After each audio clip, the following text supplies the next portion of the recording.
cold open. What if Jerry was the final boss of the multiverse?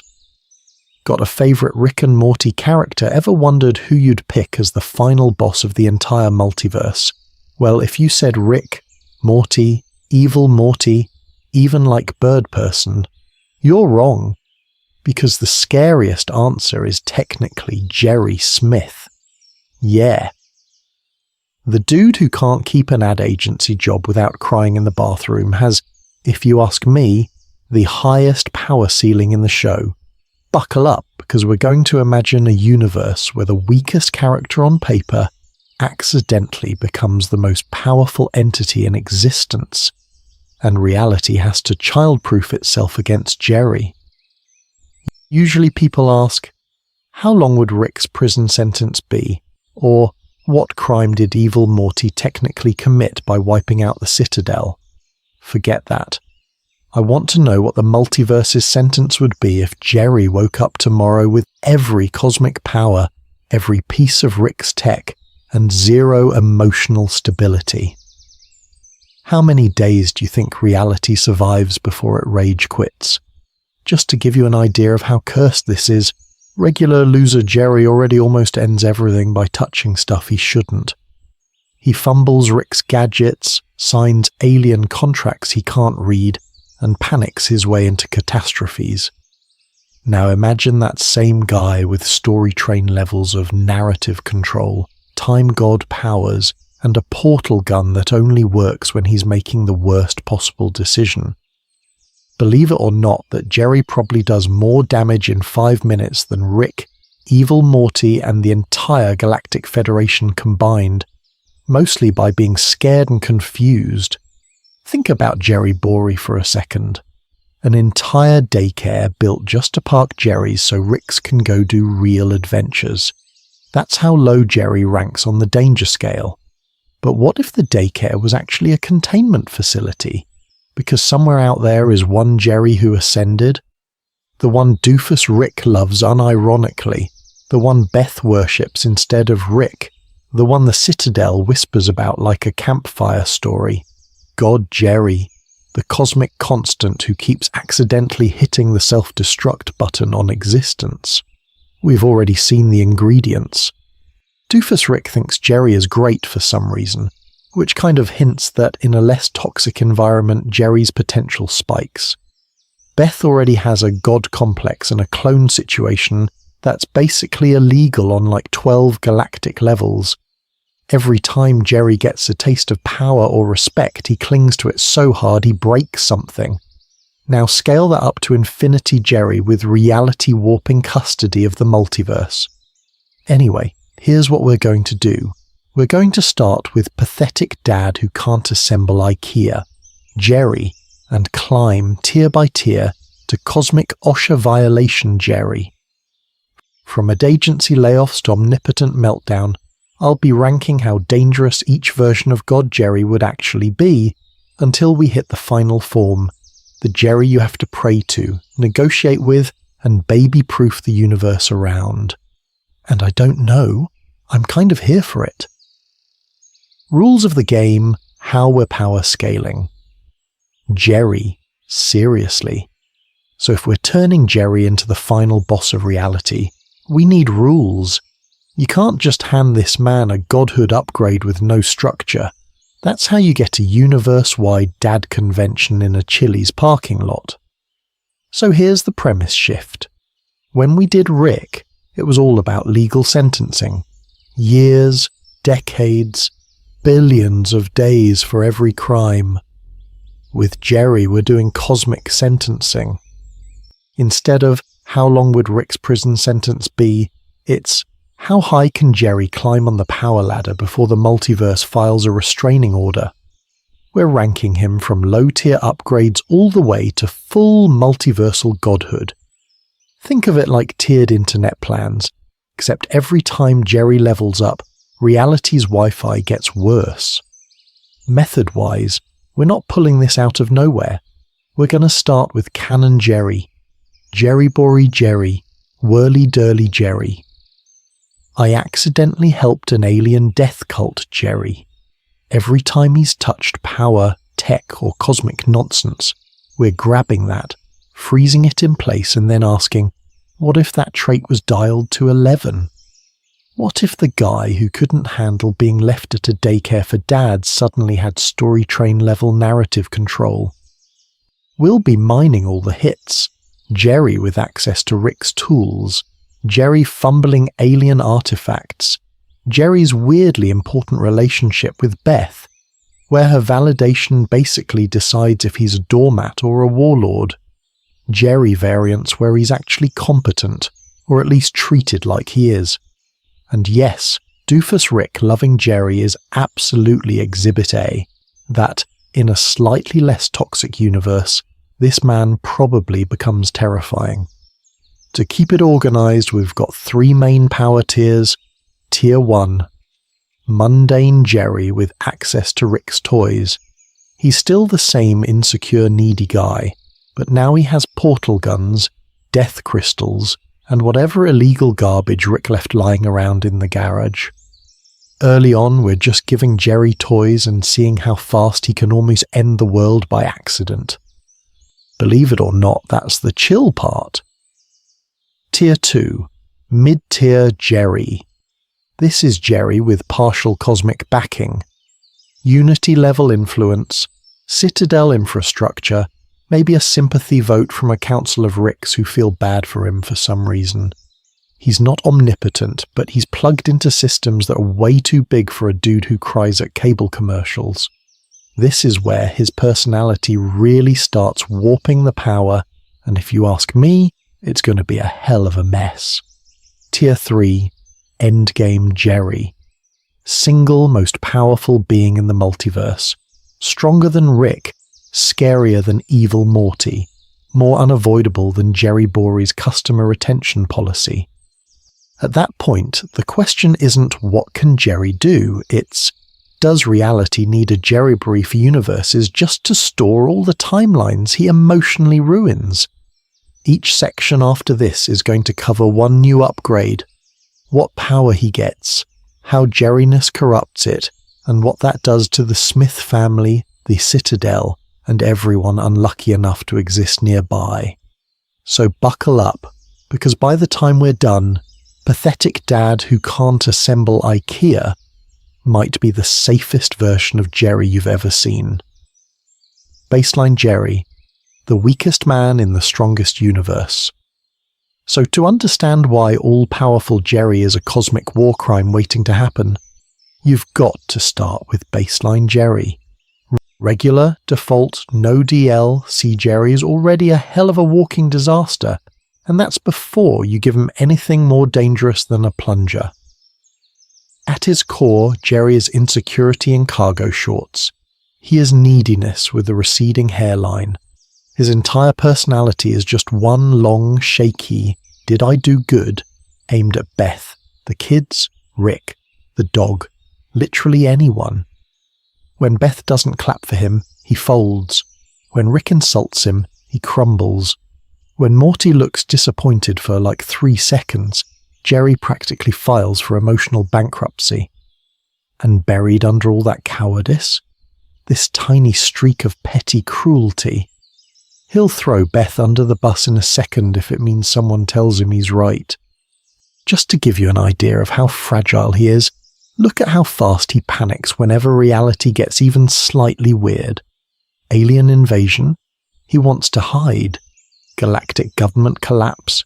He wants to hide harder. Rick says a big science word. Jerry's already halfway to a nervous breakdown. And yet, believe it or not, this man is weirdly unkillable. Jerry survives everything. Divorce, relocating to a new dimension like it's moving apartments, being literally warehoused at Jerry Bory, a daycare for Jerrys whose families forgot them like old luggage, alien wars, space vacations gone wrong, parasites, mind wipes.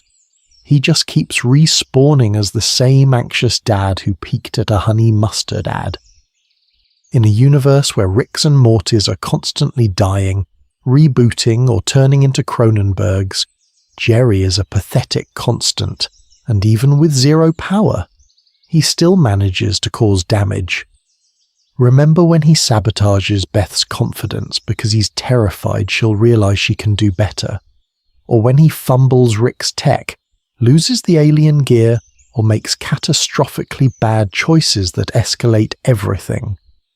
This is the guy who can turn a normal family argument into a full-on marital apocalypse without a single illegal portal gun in sight.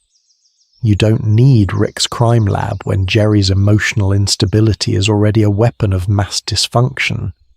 Now contrast that with Rick and Morty. Rick is hyper-competent, monstrously smart, completely nihilistic. Morty is traumatized but learning, slowly building a spine one war crime at a time. Jerry is stagnant, emotionally fragile, still asking the same "Am I a good husband?" question in Season 6 that he was in Season 1. He's not growing, he's just still standing. And if you ask me, that might be the scariest part, because if this is the baseline, this anxious, approval-starved man-child who already breaks things by accident, what happens when you hand that exact psyche the keys to godhood? What does the multiverse look like when the most powerful being alive still needs his wife to say, "Good job, Jerry," before bed? Anyway, buckle up, because next we're going to start giving him upgrades, and the first one already turns Jerry into something Rick would definitely lose sleep over if Rick could admit he was scared. Level 1. Jerry, just a dad with Rick's toys. Level 1. Jerry is what happens when you give a toddler a loaded railgun and tell him it's a toy. We've actually seen the beta version of this already. Every time Jerry gets near Rick's tech, reality takes psychic damage. Remember when he plays Space Hero with that alien gear in the Whirly-Durly Conspiracy?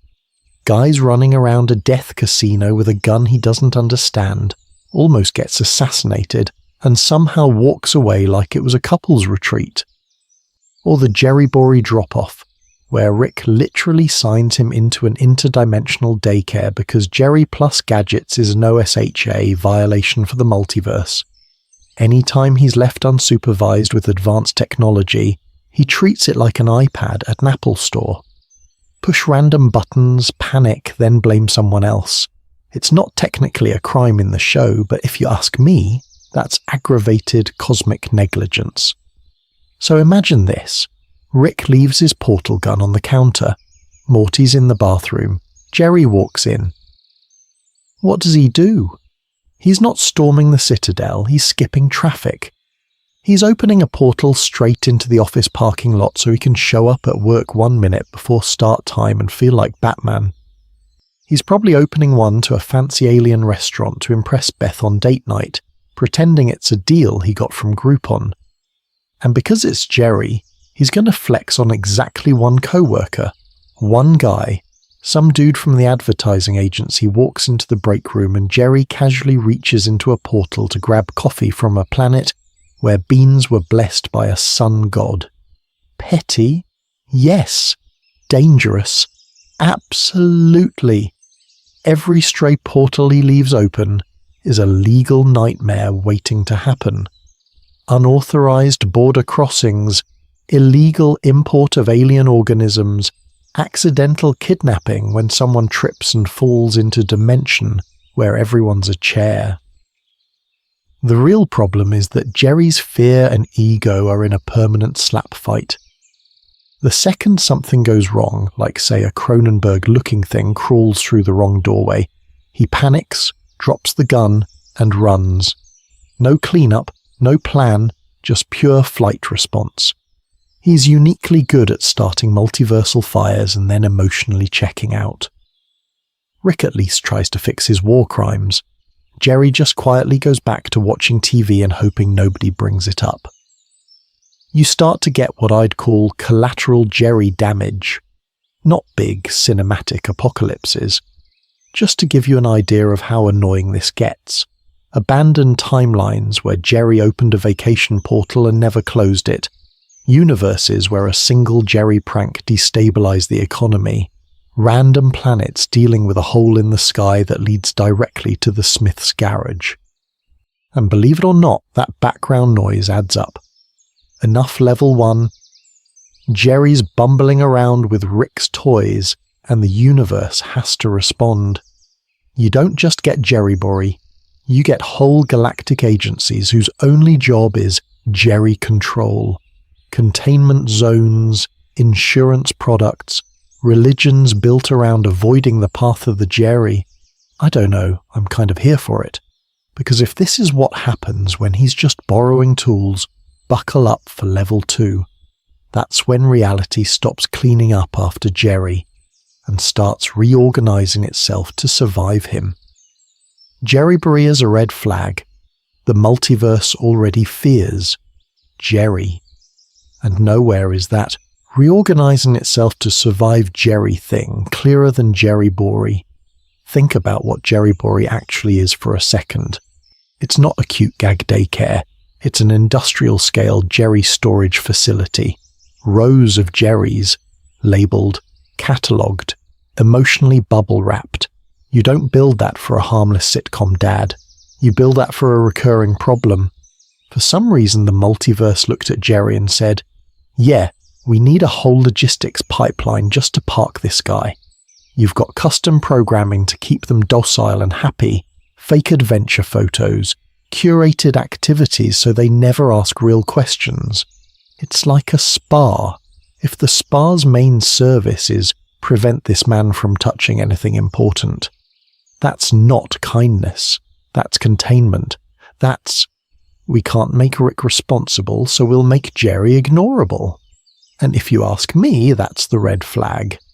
If Rick's across dimensions invented a standardized Jerry solution, that means Jerry is a big enough variable that you have to normalize him. Like a cosmic recall notice. Your Jerry is defective. Please drop him off at the nearest Jerryborry while you commit war crimes with your grandson. Now buckle up, because here's where it gets scary. What happens when Jerryborry fails? Not explodes, not gets invaded, fails at its job.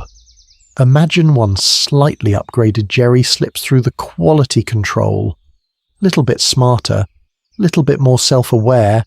Maybe he's touched one too many illegal Rick gadgets. One day he's colouring inside the lines.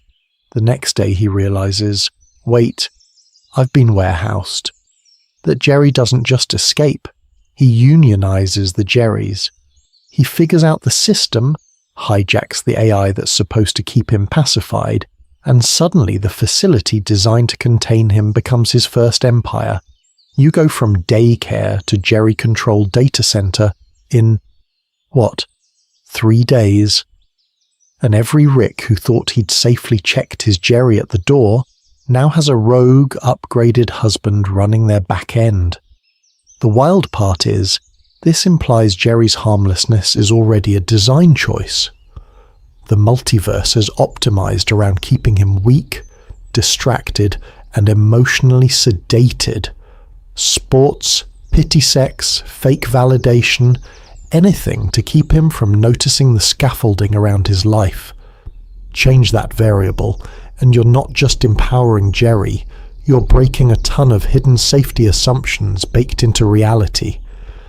Because if we already need a Jerryborry at baseline, what happens when that baseline shifts? What does a citadel of Jerrys look like? A Jerry-led institution where the guy who was supposed to be background noise starts writing the rules? Believe it or not, we might be way closer to President Jerry or God Emperor Jerry than Rick, Morty, or the Citadel is ready for. And in the next section, we're going to climb that ladder and see how ugly it gets. Citadel of Jerrys. When the background character becomes a political force. So if the Citadel of Ricks is what happens when every narcissistic grandpa with a portal gun unionizes, what do you get when every sad dad in the multiverse does the same thing? You get the Citadel of Jerrys. Buckle up, because this is what happens when background characters figure out they outnumber the main cast. First big question, who even builds this thing? Ricks obviously are lazy but efficient. So one option is they slap together a Jerry containment facility, the way you'd build a daycare next to a bar. Drop your Jerry off at Jerry Bory, go commit some cosmic crime, pick him up with a juice box. But the way I see it, the scarier version is a rogue Jerry does the math one day and realizes, wait, we're the largest underpaid, underloved demographic in the multiverse. That guy starts a subreddit, then a Discord, then suddenly you've got a floating space city full of divorce energy. Politically, this place is a nightmare. PTA meeting turned nation state. Jerrys don't form parties, they form support groups. You'd have the My Rick Doesn't Respect Me caucus, the Beth Left Me for a Space Vet Alliance, and 12 different grievance committees arguing over who's the most ignored. Every election is basically a group therapy session with ballots. They'd probably try democracy, immediately screw it up out of insecurity, and then vote in a Jerry who promises mandatory participation trophies. And yet, it kind of works. Individually, each Jerry is one nervous apology away from crying in an Applebee's bathroom. Collectively, they're a voting bloc that makes the citadel of Ricks nervous. You need labour for your portal gun factory. That's a Jerry workforce. You need a religion that makes mediocrity feel holy. Welcome to the Church of Acceptable Effort, where the central doctrine is, hey, at least you tried. Believe it or not, that's a hell of a stable ideology when your entire congregation already thinks they're a failure. Now imagine being a Rick who's used to treating Jerry as disposable emotional furniture. One day you go to drop yours off at Jerry Bory, and a union rep in a polo shirt stops you. Yeah, your Jerry's on strike. We're demanding visitation rights, hazard pay for alien invasions, and the right to say no to crocodile-level space sex. Suddenly, ignoring Jerry is illegal. Socially, if not technically. These guys can leak secrets, sabotage gadgets, or just vote to stop cooperating with Citadel infrastructure. You want your multiverse stabilized? You're going to have to negotiate with the dude who still can't open a PDF. And buried in all that chaos, one Jerry starts figuring it out. The meeting schedules, the strike leverage, the way every other Jerry leans on him when things get scary. Prime Jerry. The guy who accidentally becomes the spokesperson for all Jerrys everywhere. Question is, what happens when that guy realizes he doesn't have to stop at politics, and someone finally hands him real cosmic power? Doofus Rick's favourite, the hidden variable in Jerry's potential.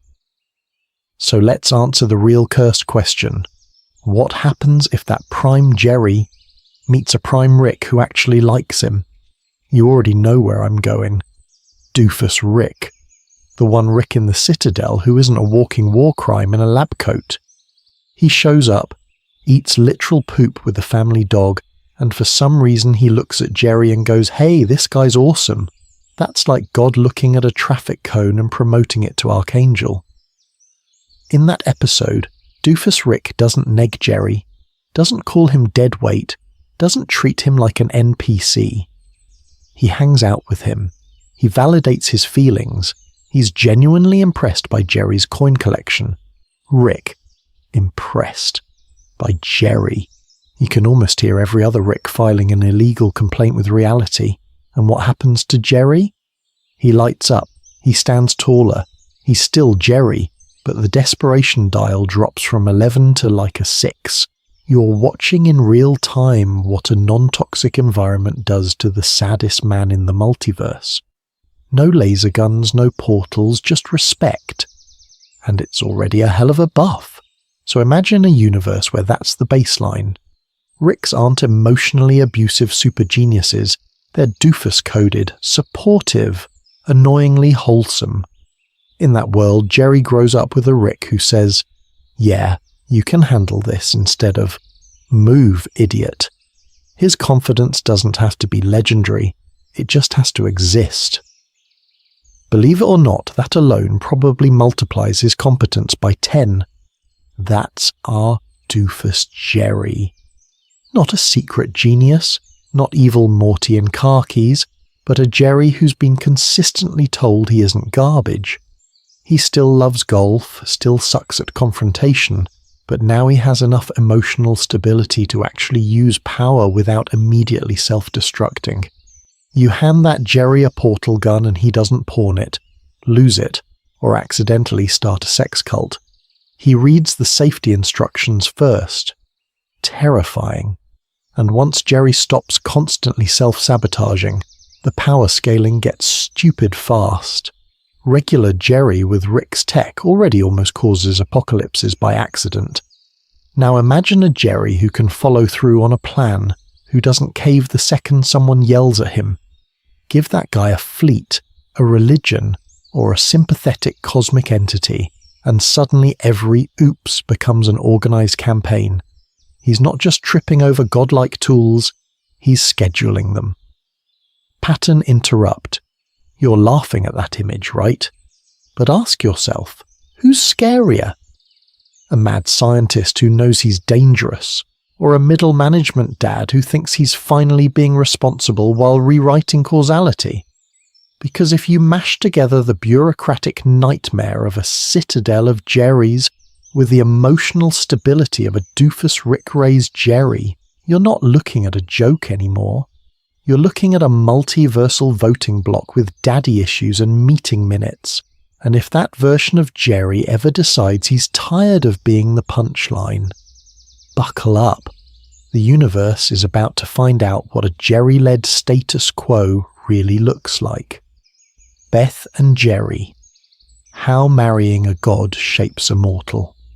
And speaking of a Jerry-led status quo, let's talk about the woman who keeps choosing that status quo even when she could literally be queen of the cosmos. Beth. Because if Jerry is the punchline, Beth is the setup, and together they're one bad argument away from an illegal god couple. You've got Beth's whole arc, right? The clone ambiguity, space Beth, the you might be the copy, you might not. Who cares? Russian roulette Rick plays with her identity. She's a horse surgeon who's technically skilled enough that Rick flat out tells her she could be him if she wanted. That's not a compliment. That's a warning label.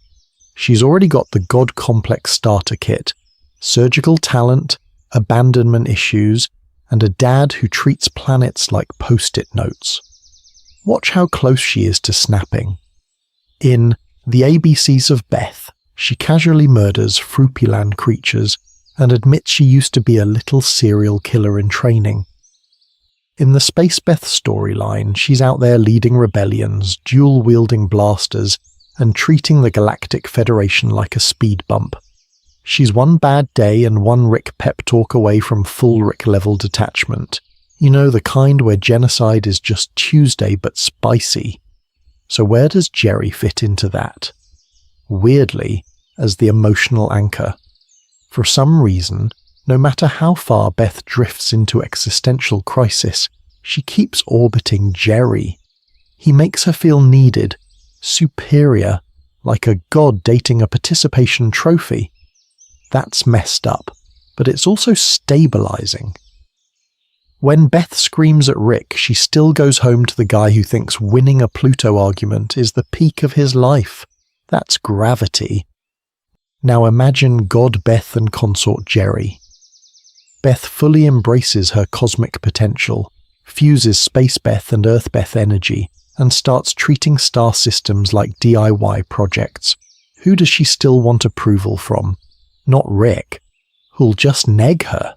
It's Jerry, the one person whose opinion still feels like a moral report card. Suddenly, Jerry's cringe validation becomes soft power over a god. Do you think I went too far?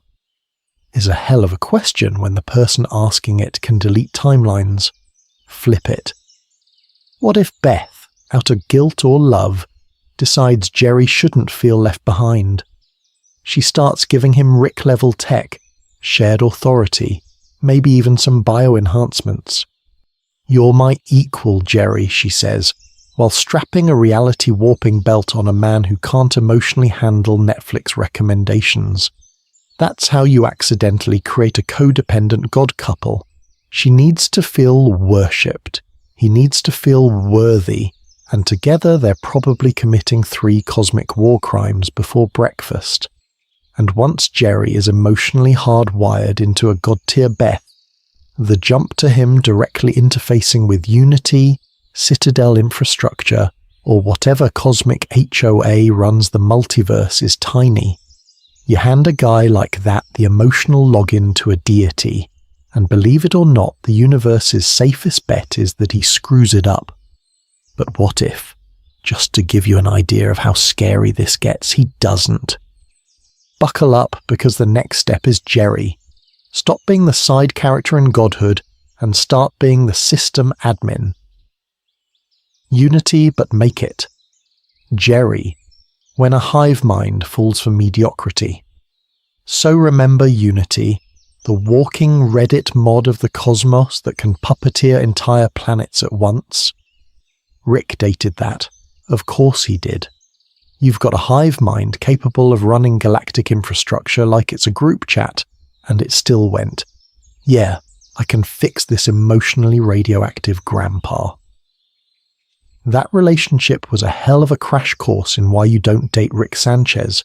Drugs, orgies, fascist cheerleaders, and a breakup so bad it almost counted as a crime against mental health.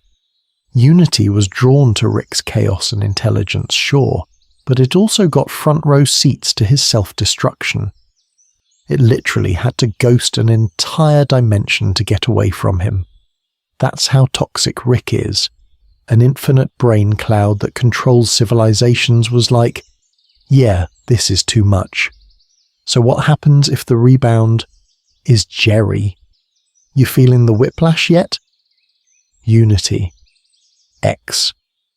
Jerry sounds like a joke the show would write and then cut for being too dark, but believe it or not, it kind of makes sense. After Rick, Unity might be attracted to someone emotionally available, low stakes, and, most importantly, not trying to outsmart them every 5 seconds. Jerry's whole deal is that he's needy, honest about it, and his biggest drama is, "My wife doesn't respect me," not, "I toppled a galactic government on my lunch break." So Unity links up with Jerry. Suddenly, instead of fueling Rick's death spiral, it's mainlining Jerry's soft, squishy little desires into billions of brains. Buckle up, because the power dynamic flips hard. Unity doesn't just hear Jerry say he wants to feel safe, it can make safety a planetary setting. Jerry wants validation. That's not a love language anymore, that's public policy. You'd get entire worlds reorganized around participation trophies. Every alien kid gets a ribbon for existing. Mandatory Jerry appreciation days, enforced by a godlike hive mind that can technically rewrite your dopamine receptors if you don't clap hard enough. Emotional support infrastructure on a cosmic scale, therapy slugs on every corner, anxiety leaves guaranteed, entire star systems dedicated to take your insecure dad to work days. It's illegal to make Jerry feel bad, and the sentence is instant neural re-education. And the dark comedy is it probably works. Crime drops because nobody wants to disappoint Jerry. Wars end because Unity quietly edits aggression out of the group chat. Jerry, the guy who couldn't keep a cable subscription, accidentally becomes the emotional OSHA of the multiverse. I don't know, I'm kind of here for it. But here's the scary part. What happens when Unity decides Jerry is the healthiest relationship it's ever had, and he deserves more? If this is Jerry with feelings turned into law, what does Jerry with ambition installed by a god look like? Because once a hive mind that runs civilizations decides your self-esteem is a sacred text, the next step isn't just hugs and holidays, it's promotion. And Jerry's next job title, that's where things get actually dangerous. Micro-law break. Why the multiverse loves a stable idiot. So let's zoom out for a second and do some fake science because you're going to need it. Welcome to Multiverse Psychology 101. Why reality keeps a Jerry around. You know how every dimension is packed with hyper-intelligent, hyper-traumatized maniacs like Rick, evil Morty, time gods, and whatever the story train writer's room was on? In that ecosystem, a guy like Jerry is statistically rare. He's predictable, emotionally simple. You can basically model his entire personality with 3 sliders: fear, neediness, and tries his best. And in a multiverse that chaotic, that's gold. If you're a hive mind like Unity, or a citadel full of Ricks, you don't want to run experiments on another Rick. That's like testing a grenade with a different grenade. You want a baseline. You want a dude who's going to react the same way to rejection, to praise, to a laser pointed vaguely near his crotch. That's Jerry. He's the emotional control group of existence. Just to give you an idea of how valuable that is, imagine you're a council of Ricks building a new mind control beam. Who do you strap in first? Not Rick. That's illegal in like 17 galactic charters and also suicidal. You grab a Jerry. You know exactly how much panic, bargaining and whimpering you're going to get per voltage. It's like calibrating a TV using the world's saddest test pattern. This is where our expectations get flipped. We're trained to think power comes from being the smartest guy in the room, or the most evil. Rick, evil Morty, Phoenix person, all that. But in a truly unstable multiverse, the real cheat code might be being boring. If you ask me, Jerry is so aggressively average that reality kind of stabilizes around him out of self-defense. He's a narrative sandbag. Put him in the scene, and the universe goes, okay, we can't go full apocalypse yet, this guy still has to complain about cable. And when you look back, his survival record stops feeling like a joke and starts feeling like policy. Divorces? He bounces. Alien invasions? He's fine. Reality resets. Cronenberg worlds, getting abandoned at Jerry Borry like a defective Tamagotchi. He keeps existing. That's not just luck. That's the cosmos unconsciously hoarding Jerrys as balancing weights. You don't throw away your only working level. Pattern interrupt. What if that level suddenly controls the whole system? Because here's the scary part. If the multiverse already uses Jerry as a stabilizer, what happens when that stabilizer becomes the most powerful variable in the equation? You don't just get Jerry, but with confidence. You get a being every major power structure has quietly depended on, waking up, and all those Ricks, citadels and hive minds that treated him like a lab rat. They're about to find out what happens when the control group starts writing the experiment. Buckle up, because Jerry with god-tier stats is not going to play the game the way Rick does, or the way reality expects. Level 2. Jerry, accidentally outranking Rick. So what does it actually look like when that walking midlife crisis starts outranking the smartest man in the universe? You ready for the moment?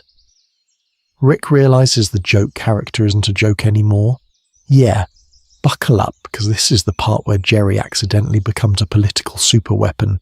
Picture a citadel. Not of Rick's, of Jerry's. Every flavor of sad dad you can imagine. Divorced Jerry, President Jerry, cape-wearing, I did one push-up Jerry. Individually, tragic, collectively, they're a voting bloc that makes the Council of Ricks look like a group chat with red receipts off. Add Unity as Jerry's PR department, quietly sinking entire planets to the idea that Jerry is valid, and suddenly this guy commands more bodies, more eyeballs, and more sympathy than any single Rick, including C-137. How does Rick lose ground to that? Easy. Ricks can't agree on lunch, let alone leadership. Every council meeting turns into a flex-off. Who has the bigger portal gun? Who invented time travel first? Who committed the most illegal science crime? One Rick proposes a Jerry containment protocol. Another Rick sabotages it because he doesn't want the Rick getting credit. A third, Rick sells the plan to evil Morty for drink money. Just to give you an idea of how dysfunctional it is, the only thing they unite on is thinking Jerry sucks, and that's exactly the pressure point Jerry weaponizes. Jerry's leadership style is the anti-Rick. No big speeches, no genius plans, just weaponized insecurity. He stands in front of the citadel of Jerry's and basically goes, "Hey, I know we're all disappointments, but what if we didn't have to feel that way?" It's passive-aggressive, conflict-avoidant and emotionally sticky. He doesn't promise glory. He promises you'll never feel stupid in the room again. You're not incompetent, you're underappreciated. You didn't fail, reality was mean to you. Believe it or not, that message hits way harder across a traumatized multiverse than Rick's whole "I'm right, you're furniture" vibe. And Unity helps scale it. Whole civilizations start adopting Jerry's narrative like a religion of low expectations. Want to join? You don't need to be smart. You just need to feel overlooked. It's a hell of a recruitment funnel, if you ask me. Suddenly Rick has to do something he's never had to do with a Jerry. Negotiate. He can't just shoot or out-invent this problem, because Jerry controls the social and political landscape, votes on the Citadel, hive mind populations, entire media ecosystems that frame Rick as the cosmic bully picking on the everyman. Rick trying to move against Jerry now looks like a hate crime against mediocrity. So Rick pivots to what he does best: manipulation.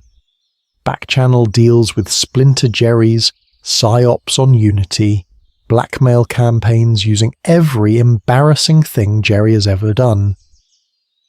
But every time he undercuts Jerry, 10 more Jerrys rally around the shared trauma of "Ricks don't respect us."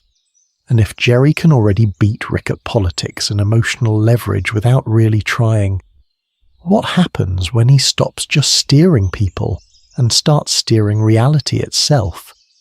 That's where things go from depressing to genuinely apocalyptic.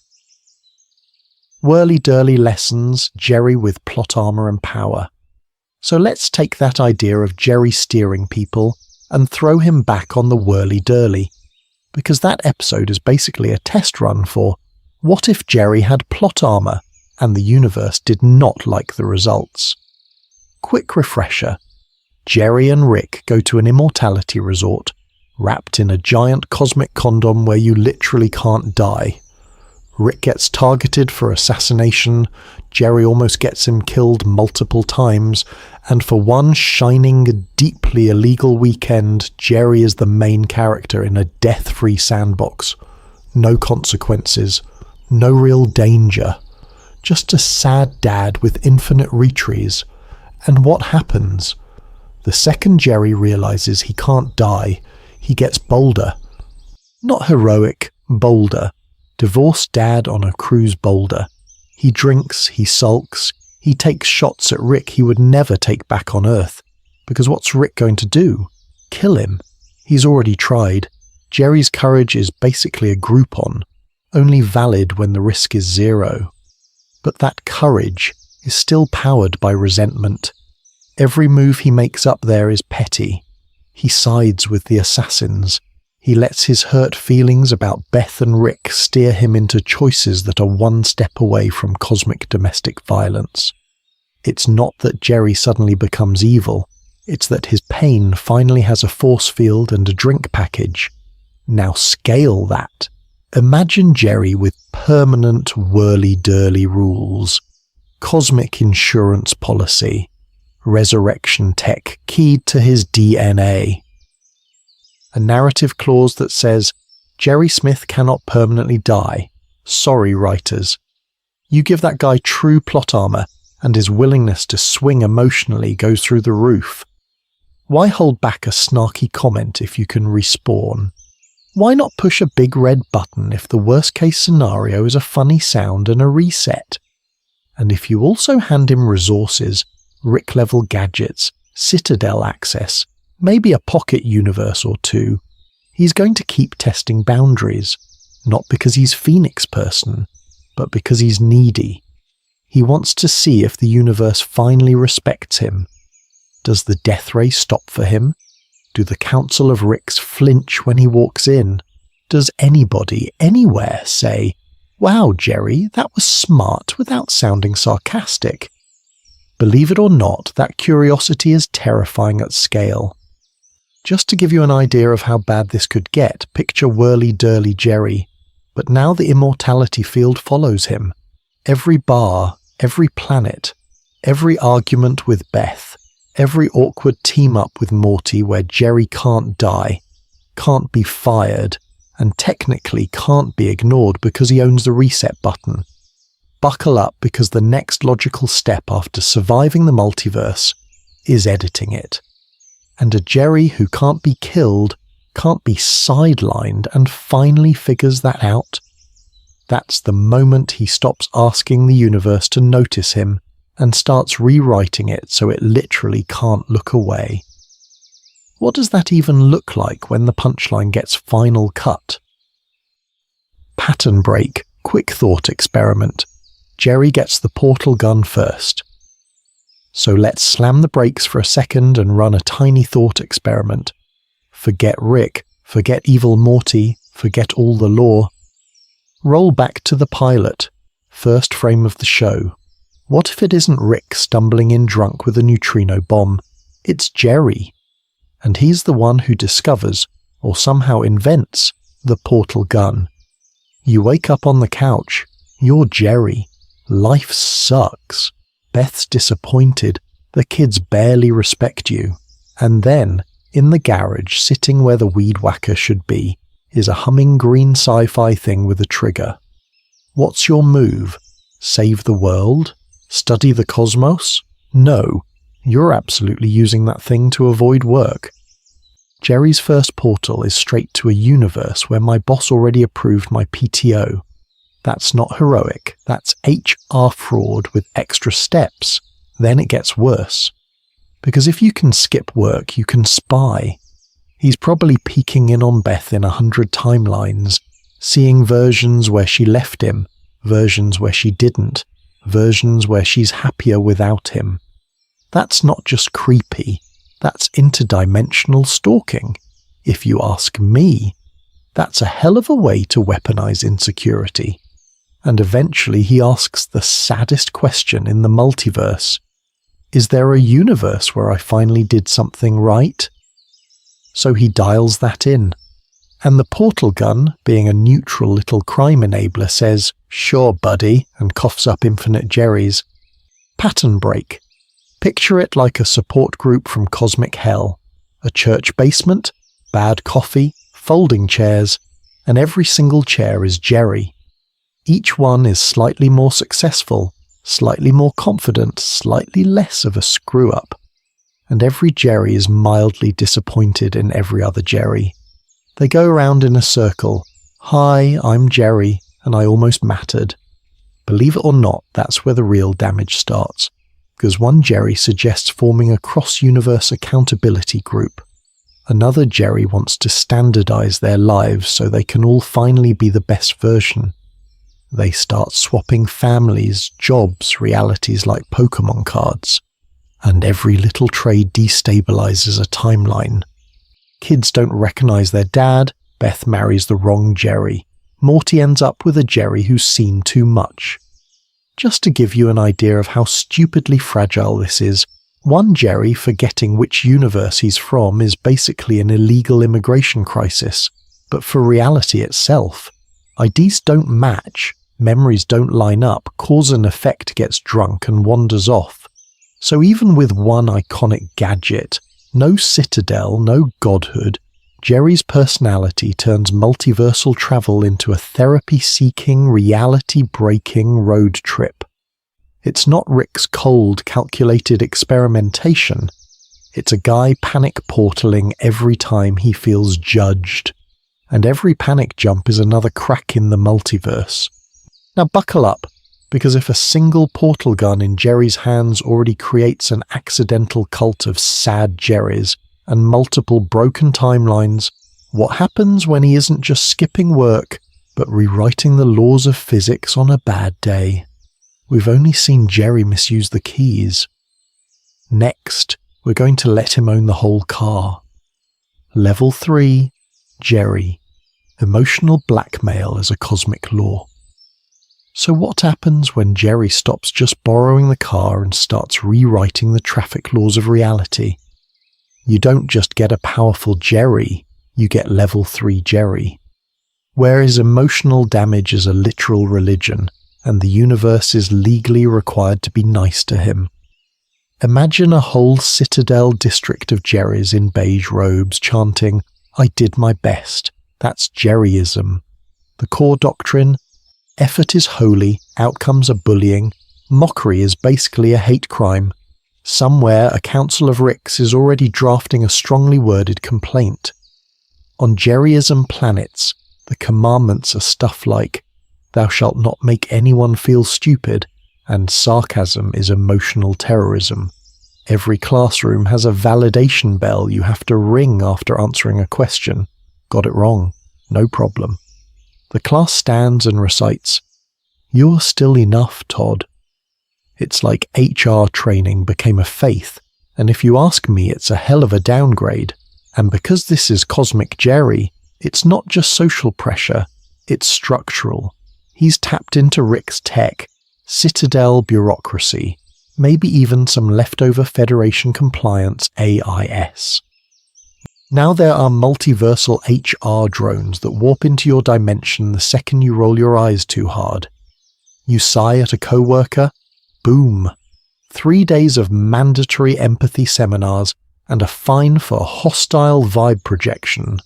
Ricks obviously are public enemy number 1. Condescension is now classified as aggravated emotional assault. A Rick saying, "You wouldn't get it," carries a bigger sentence than detonating a small moon, because at least the moon never had self-esteem. The Council of Ricks becomes the council of formerly known as Rick's Pending Sensitivity Review. And you feel the trade-off instantly. Innovation tanks. Experiments require 12 consent forms, a feelings impact report and a licensed Jerry chaplain to assure everyone they're valid no matter what happens. The multiverse gets safer, less cruel, and way dumber. No more evil Morty master plans. No more Rick-level breakthroughs. Just to give you an idea of how far it goes, even the death crystals start showing you supportive, mid-tier futures instead of brutal honesty. The wild part: Jerry's not sitting in a throne cackling. He's voting for this, signing off on every policy, every device, every law that promises to delete shame, fear, and inadequacy from his experience. He's technically a tyrant, but emotionally he's just a guy who never wants to feel like the dumbest one in the room again. I don't know, I'm kind of here for it and also horrified. But once he realizes he can literally edit his own bad feelings out of reality, where does he stop? If you can mute shame, why not conflict? If you can mute conflict, why not free will? And if you can mute free will, what happens the day Jerry decides the universe would be nicer if Rick Sanchez just never existed at all? Buckle up, because level 4 Jerry doesn't negotiate with anxiety. He deletes it. Micro-explainer: how a nice tyrant breaks a universe. So let's zoom out for a second and do the most cursed thing imaginable. Treat Jerry Smith like a political science lesson. You've heard of dictators, you've heard of evil Morty, but what about the most dangerous thing of all? A benevolent tyrant whose only campaign promise is, "Nobody ever feels awkward again." Believe it or not, that's way scarier long-term than a guy twirling his mustache and blowing up planets. A classic tyrant wants power so they can dominate you. Jerry wants power so the vibes are good. He's not going to say, "Obey me or die." He's going to say, "Hey buddy, do you really need to feel sad today?" And when you can literally delete sadness, delete embarrassment, delete conflict, saying yes starts to feel less like a crime and more like clicking accept cookies on reality. It's soft totalitarianism. No jackboots, just weighted blankets. Here's the problem. Every time Jerry patches over discomfort, he's also patching over growth. Rick's whole messed up worldview is that pain is data. Cronenberg apocalypse, data. Divorce, data. Morty's trauma, way too much data. Jerry God looks at the same universe and goes, what if nobody ever had to feel that again? Sounds nice, right? But if you never bomb a test, you never study. If you never get rejected, you never change. If every bad feeling auto-updates to "it's fine," societies stop innovating and start calcifying. Just to give you an idea of how bad that gets, imagine an entire citadel of Jerrys with god-tier power. No more multiversal war, no more Rick rebellions, but also no more risk, no more weird science, no more Morty accidentally becoming a god and then learning a horrifying lesson from it. Every sharp edge is illegal. Every conflict is muted before it starts. You don't get Star Wars, you get an eternal HR seminar, and this is where your expectations get wrecked. You're trained to fear evil Morty, cold, calculating, openly ruthless. You can point at his crimes, you can say, "That guy, prison, forever." Jerry's tyranny wouldn't feel like a regime. It would feel like an endless self-care retreat. Mandatory therapy, mandatory comfort, mandatory, "everything's okay, sweetie." On paper, that sounds kind of great. I don't know, I'm kind of here for it, until you realize you're not allowed to not be okay. Rick, for all his cruelty, is basically weaponized exposure therapy. He shoves Morty into the worst days of his life because somewhere under the alcoholism he believes struggle is how you get better. Jerry as a god is the opposite. He bubble wraps the cosmos until nothing sharp is left, including ambition, creativity, and free will. Rick breaks you to make you grow. Jerry hugs you until you atrophy. And once Jerry has edited every bad feeling out of emotional reality, where does he go next? When you've conquered anxiety, the only frontier left is physics, time, causality, the literal script of the show. Why stop at muting shame when you can rewrite the episode so the shame never had a chance to exist in the first place? Anyway, buckle up, because the moment Jerry starts fixing the story itself, Rick, Morty, and even the laws of the multiverse are on a hell of a timer. Level 4, Jerry Timeline Editor and Narrative Cheater. So what happens when Jerry stops editing his feelings and starts editing the episode? You know that story train bottle episode where characters are arguing about canon like they're on Reddit at 3 a.m? Imagine Jerry wandering into that layer of reality like he took a wrong turn at the food court. He's not supposed to be there. These are beings who treat continuity like a weapon, and Jerry is the guy who can't assemble IKEA. But for some reason, that's exactly why it works. Picture a stray Rick gadget, some do not touch Jerry temporal remote, getting knocked into a story train style meta realm during one of Rick's tantrums. Jerry chases it, trips through a panel, and suddenly he's standing in front of literal narrative rails with scenes of his life running on them like security footage. And the remote? It doesn't just rewind time, it edits timelines. It's basically Final Cut Pro for causality. One button is labeled undo, another says outtake, and the big red one says canon. Rick would weaponize this for war crimes. Jerry immediately goes, "Wait, I can redo that fight with Beth from season 1 so I don't look pathetic." Believe it or not, that's his first instinct. He starts small. He jumps back to the Jerry Bory era and tweaks it so Beth doesn't abandon him at daycare. He rewrites the day Rick moved in so Rick decides to stay in space instead. He keeps redoing breakfast scenes until Summer doesn't roll her eyes and Morty doesn't mock him. None of this is about saving the multiverse. It's about deleting every moment where he felt like a loser, and every time he punches undo on an emotionally painful outcome, an entire branch of reality just blinks. Whole dimensions where Rick and Morty had different adventures, where Cronenberg Earth never got buried, where evil Morty's plan never launched. They get continuity fractured and folded into Jerry's preferred cut. You get stray Ricks falling through the ceiling mid-scene like, wait, this isn't my canonical arc, before dissolving into static. Totally illegal from a cosmic standpoint, but who's going to file the paperwork? The multiverse starts glitching. Story train-style meta-entities are freaking out because their precious canon graphs now have giant Jerry-shaped potholes. Rick's like, someone's committing a crime against narrative structure, which, if you ask me, is a hell of a sentence coming from the guy who turned continuity into a punchline. Just to give you an idea of how bad it gets, even Doofus Rick variants start getting overwritten because Jerry doesn't like remembering the one Rick who actually respected him. And here's the really scary part. Once Jerry realizes he can overwrite Rick's worst mistakes and his own, the question changes. It's not, how do I make Beth love me anymore? It's, what if the universe made a mistake by not making me the main character? If level 4 Jerry decides the entire multiverse is wrong about his importance, what exactly is he going to delete next? Pattern.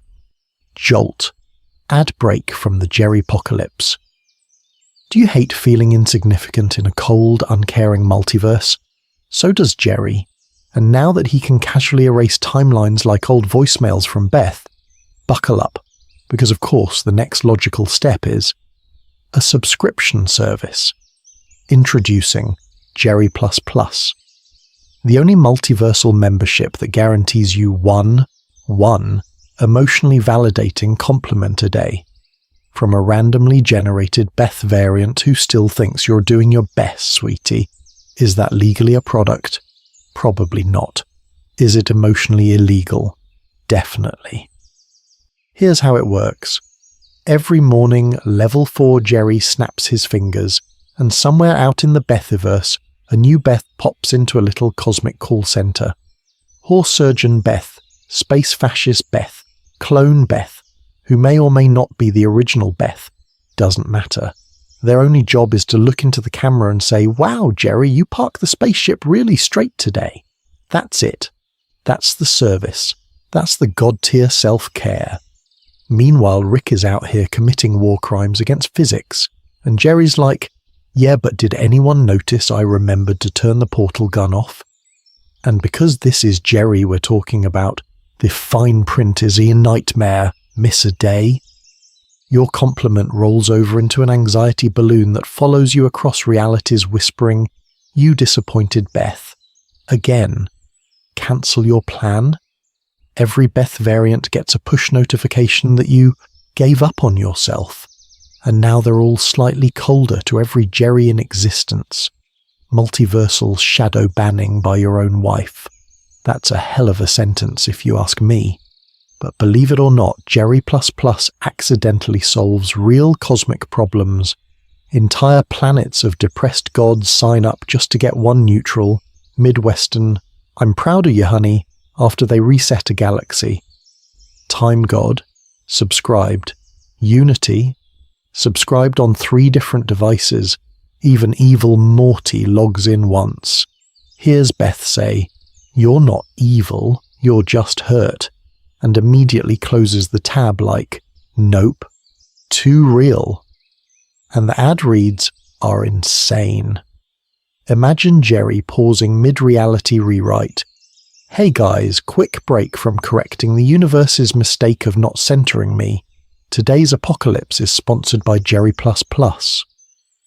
You're watching existence be reformatted into a Jerry sitcom, and he's still doing a brand-safe segue. I don't know, I'm kind of here for it. Just to give you an idea of how petty this gets, he codes the algorithm so that every time Rick invents a new weapon, Jerry auto receives a push notification. You're more emotionally available than that. Technically true, cosmically passive-aggressive. Anyway, speaking of insecure gods, let's talk about Jerry once he stops just editing timelines and starts rewriting the actual rules of existence. Final form. Jerry, the most powerful being in Rick and Morty. So what does final form Jerry actually look like? Not just Jerry with a cool cape. I mean on the evil Morty/time god/story train controller tier. Buckle up, because we're about to make the dumbest man in the room the balance point of the entire franchise. Start with the benchmarks. Evil Morty hijacks the central finite curve and walls off realities where Rick isn't the smartest thing alive. The time cops and time god play billiards with causality. Unity puppeteers entire planets. The story train guys literally weaponize narrative tropes. Rick occasionally fights reality-warping weirdos who can rewrite physics like it's fanfic. That's the league Jerry's crashing uninvited, holding a participation trophy. Most powerful in this universe isn't just who can blow up the most planets, it's who controls the axes: time, space, narrative, feelings, and multiversal borders. Evil Morty dominates the borders. Time entities run the clock. Story Train owns the narrative. Unity runs emotional consensus. Rick kind of brute forces space and tech. Final form. Jerry. He touches all of them. Badly, like a guy trying every button on the remote at once. Time. Jerry doesn't just rewind, he emotionally patches. He creates save states where he never embarrassed himself at dinner, and the timeline politely reweaves so that's always been true. Space. He can spin up a fresh universe in seconds, perfectly calibrated so no one ever laughs at his job again.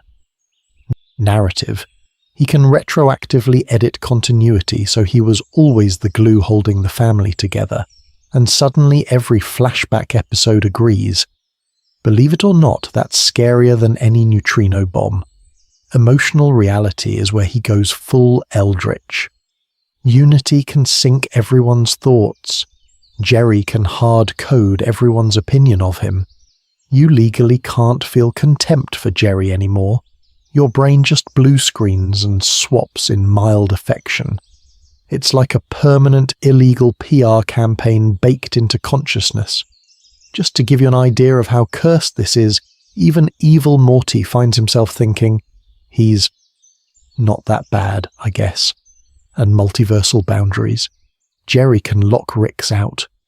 Entire branches of reality become no-Rick zones enforced at the metaphysical DMV level. You can be the smartest man in infinite universes, but if Jerry flags your soul as bully, you're stuck outside like a drunk dad at Chuck E. Cheese. The irony is, the horror. The apex predator of the Rick and Morty multiverse isn't a genius tyrant or cosmic mastermind. It's a scared, needy dad who never wanted to feel small again, and now has infinite tools to make sure he doesn't. Every insecurity becomes law. Every cringe impulse becomes canon.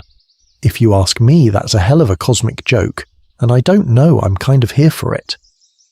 So what does this do to everyone else? Does the Citadel launch a holy war against God Jerry? Does the Smith family quietly adapt to their new overlord of emotional comfort? Does Rick finally rebel? Or does he just get tired and let Jerry win? Anyway, that's where we're going next. Fallout at Home, how the Smith family survives a god-tier Jerry. So let's zoom way back in from cosmic joke to suburban nightmare, because if Jerry is god-tier, the epicenter of the apocalypse is the Smith living room.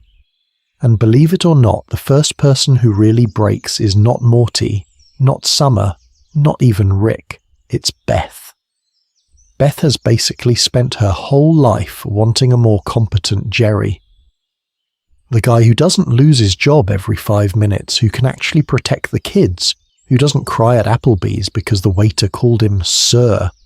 Now she gets that cranked to infinity. Suddenly Jerry can rewrite reality so the marriage counselling planet never happened, so every bad fight gets retconned into a quirky misunderstanding. Sounds romantic, right? Until Beth realizes every godlike upgrade Jerry gives himself is built on the same old core, her spending years enabling his insecurities. You get this really messed up feedback loop. Jerry senses Beth pulling away, so he snaps his fingers and creates a universe where she never doubted him. Beth clocks that, panics, and now every time she's mad she has to ask, am I actually mad, or did Jerry patch my brain with an emotional update? That's not just toxic, that's basically illegal mind control DLC for your spouse. If you ask me, that's a hell of a marriage counselling episode. Meanwhile, Morty and Summer are living in the world's worst parenting app, Grounded. Not anymore. Jerry just edits the day so they already learned their lesson, failed a math test. Reality adjusts so the teacher misgraded it, and the quadratic formula was actually about believing in yourself. On paper, that sounds like every teenager's dream. In practice, it's a nightmare. Because you can't rebel against a dad who can literally delete your rebellion from the timeline. So they start gaming it. Summer convinces him that good dads give their kids pocket dimensions as safe spaces, then uses hers as a bunker from his omnipresent support. Morty goes the other way. He keeps doing increasingly reckless stuff with Rick just to find a space Jerry can't emotionally bubble wrap. Every time Jerry finds out, he doesn't yell. He rewrites the adventure so he was the hero who saved them. Imagine your dad photobombing your trauma in real time. And Rick? This is where it gets spicy. Rick tries the obvious stuff first. Outsmarting Jerry, booby-trapping tech, setting up kill switches. Jerry just unconsciously wishes away the contingencies because my family would never hurt me, and reality obeys. So Rick pivots. He becomes the one guy in the house who tells Jerry hard truths because he's the only one nihilistic enough to risk getting blinked out of existence mid-sentence. You get domestic godhood played as dark comedy. Chore chart argument. Jerry, wounded, creates a galaxy where dishes wash themselves and still manages to guilt-trip everyone for not appreciating his sacrifice. Marital spat? The timeline hard resets 3 times in one dinner, and the only clue is that the wine bottle label keeps changing. Family therapy. That's now in a pocket dimension where time loops until everyone says they feel heard, which, if you ask me, is a war crime. But here's the problem. The more Jerry protects them, the less free they are. At some point, one of them is going to look at the others and ask the illegal question. Would the multiverse be safer if Dad wasn't at full power? And if the only people who can reach Jerry are the ones quietly planning to depower him? What happens when he finally hears that thought in their heads and decides to fix it? Buckle up, because that's where this stops being a family sitcom and starts looking a lot like a coup. Multiverse coping mechanisms containing an all-powerful Jerry. So what do you do when the coup you were quietly planning is against a guy who can read your thoughts and cries when you change the Netflix password? You don't fight him head-on. You build an entire cosmic mental health infrastructure around Dad, and believe it or not, the multiverse actually does it. Enter Jerry Bory 2.0. Not a daycare for Jerrys this time, a daycare for realities. Imagine the citadel of Ricks teaming up with whatever's left of the time cops and saying, Okay, we're going to park Jerry's feelings over here. They start spinning up pocket universes whose only job is to safely absorb Jerry's experiments, midlife crises, and what if I was cool phases without detonating the main continuity. You want to make Jerry feel like a winner? Cool. Give him a sandbox where he's president, god, and regional manager of a Shoney's all at once. Each universe is basically a padded room with physics. The laws are rubbery. The NPCs are pre-programmed to validate him, and every time Jerry says, "I could totally be a space hero," a timeline quietly branches where he actually is. While the real multiverse locks the door, it's Jerry-bory, but for causality. Of course, Rick being Rick, you get resistance movements. Underground Ricks running black market portals out of these Jerry safe zones. Rogue Beths who are like, "I love you, Dad, but also you're a walking WMD," and the scariest group of all, disillusioned Jerrys. These are the variants who figured out, wait, I'm only happy when I'm being lied to, and now they're forming coalitions to gently nerf God Jerry without triggering his insecurity. That's the game. You can't oppose him. You have to redirect him. You're not sabotaging a tyrant. You're managing a customer service nightmare with infinite power. So they get clever. They start inventing cosmic legal hacks, metaphysical treaties that say Jerry's reality warping is like technically illegal unless his immediate family consents. Narrative contracts enforced by story train logic, where the plot literally refuses to move unless Beth, Morty, and Summer sign off. You want to reboot a galaxy because someone on space Twitter called you mid? Cool. You need 3 emotional signatures and a 48-hour cooling off period. Just to give you an idea of how wild this is, the same entities that shrugged at evil Morty genociding infinite Ricks are now sitting in meetings discussing Jerry's feelings. Time gods, narrative constructs, maybe even unity, all doing emotional labor so one guy doesn't spiral. It's a hell of a HR department, if you ask me, and it's tragic comic. The most advanced beings in existence are scheduling check-ins, staging fake wins, and designing whole religions where worshipping Jerry keeps him calm. The crime isn't that he's powerful, it's that everyone's trapped in a never-ending "how was your day, honey?" conversation with a cosmic toddler. At some point you have to ask, if the multiverse is pouring this much effort into one man's insecurity, what does that say about the universe?